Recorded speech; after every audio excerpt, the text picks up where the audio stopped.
say that you're going to do everything that you can to reduce the impact that high gas prices have on Americans, we're asking other countries to think about maybe pumping more oil. Why not just do it here? Well, to be very clear, federal policies are not limiting the supplies of oil and gas. Let me finish. Let me finish. An executive order his Peter, first week that halted new oil and gas. Let me give you the facts here, and I know that can be inconvenient, but I think they're important in this moment. There are 9,000 approved drilling permits that are not being used. So the suggestion that we are not allowing companies to drill is inaccurate. Jen Psaki blowing up on our very own Peter Doocy and getting a little defensive over exploding gas prices. The cost of a gallon is now over $4 nationally. And the president's plan to deal with it is to kiss up to dictators instead of producing more oil here at home. Biden advisors are toying with a possible trip to Saudi Arabia to beg for more energy production.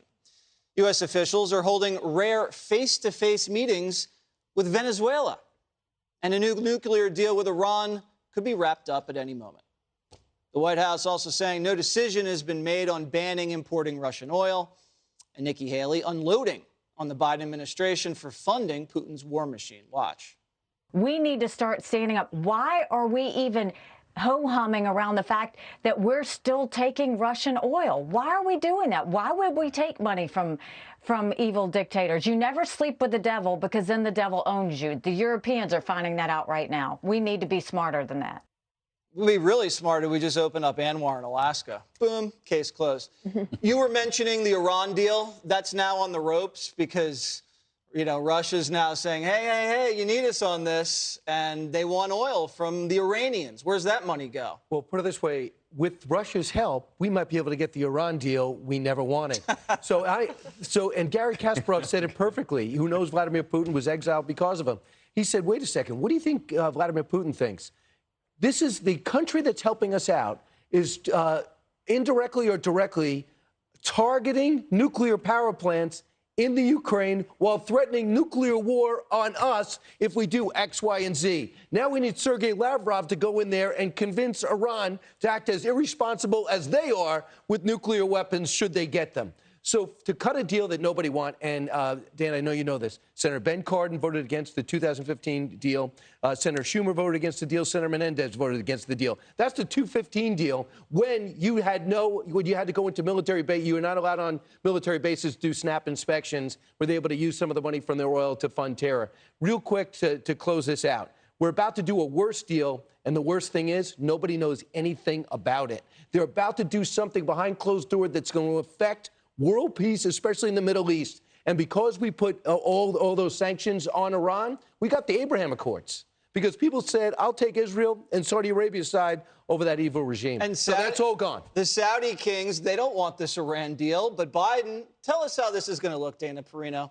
Air Force One touches down in Riyadh, and he walks out onto the tarmac, and he greets the king, and the king just... Are Americans going to go for something like that right now? With aviators on? Yeah, with the aviators. I will forever make sure that it's clear that we were seeing record gas prices before Russia invaded Ukraine. Yep. Okay, so number one, when you're going to talk about energy policy in the United States, start there, and then unfortunately, it looks like it is going to get worse. You have a situation now where you have basically, we're willing to look past all the human rights violations in Saudi or Venezuela. We're okay with the fact that Iran says that they want to destroy Israel, but now we're going to go and give them this deal and also maybe take their oil. And I understand that there might be needs to figure out a way to get more oil into the system if Russia's going to be cut out. I get that. But I also think that the administration continues to say we have to transition to green energy, but they just are not sober-minded enough to say we need to do lots of things all at once. There's going to be a shift. If they don't announce some sort of a shift, no one is going to ever say that they did it. Them going to Saudi and Iran is not the shift that we're talking about. Not a good look. So you can say that we as a nation want to get to a cleaner, greener energy future. It's going to take some time, and tell the squad to sit down. while you explain it. And then you walk them through and you say, I'm going to put a ton of money into innovation. In the meantime, we are going to go to visit Texas, and we're going to Pennsylvania. We're going to go to Northern California. We're going to go to Wyoming, Montana, all of the places where the United States has energy. We produce energy in a much more environmentally friendly way than any other country. And the squad needs to hear about that, too. I think they're so worried about the left and their climate goals. And the IPCC put out another report today about the climate. We have to worry about the climate. Right now, there are people worried about actual survival of the Western world. Yeah. That's what we need to think about. Exactly. What's it going to look like Memorial Day weekend? People starting to hit the road, fill up the tank, take the kids on a trip, and it's $4.50 a gallon. That's $100 to fill up your tank. How do the Democrats survive politically? Well, that would be hard for anybody. I think it could be higher than 450. We ought to be happy if it's 450 at Memorial Day. If you look at where we are, look where we are right now. A few facts. Dana, I agree with a lot of what she said. I disagree with a little bit of it, but I agree wholeheartedly that build nuclear, frack, and drill have to be part of the lexicon for any energy reform, any climate change reform bills. Just like they're crazies on the Republican side, they're the unstable thinkers on the Republican side, they're unstable Democratic thinkers as well, and we've got to share with them all. Two, prior to COVID, our barrels per day usage in America was 100 million plus barrels, as much as 103 million barrels a day. We're now down, as of 2021, we were at 96.2 million barrels a day. So as demand gets back up to where we were before, obviously prices could go back up. So Dana, to your point about some of the record prices, we went down during COVID, and we're going to find ourselves going back up. Finally, this energy thing, I struggle like you do with this, Brian, and it's the worst of options. Do we ask the Saudis to produce more? There are things that we're concerned about there. There's certainly positive things or negative things. Do we go to Venezuela? Do we go to the Iranians? I mean, I don't know. I'd rather go the worst of those options to Venezuela because I think we can strike a simpler deal. But I'll leave that to the diplomats. But I got to tell you, $11 a barrel versus dealing with one of those three. Would have asked voters in Pennsylvania and Texas and the Dakotas which would they like. Well, let's hear from America's greatest diplomat, Judge Janine. Would you fly to Caracas? I'm the only one on the table who ran for office 5 times. Okay, would you fly to Caracas and negotiate with the Venezuelans? Not a chance. No?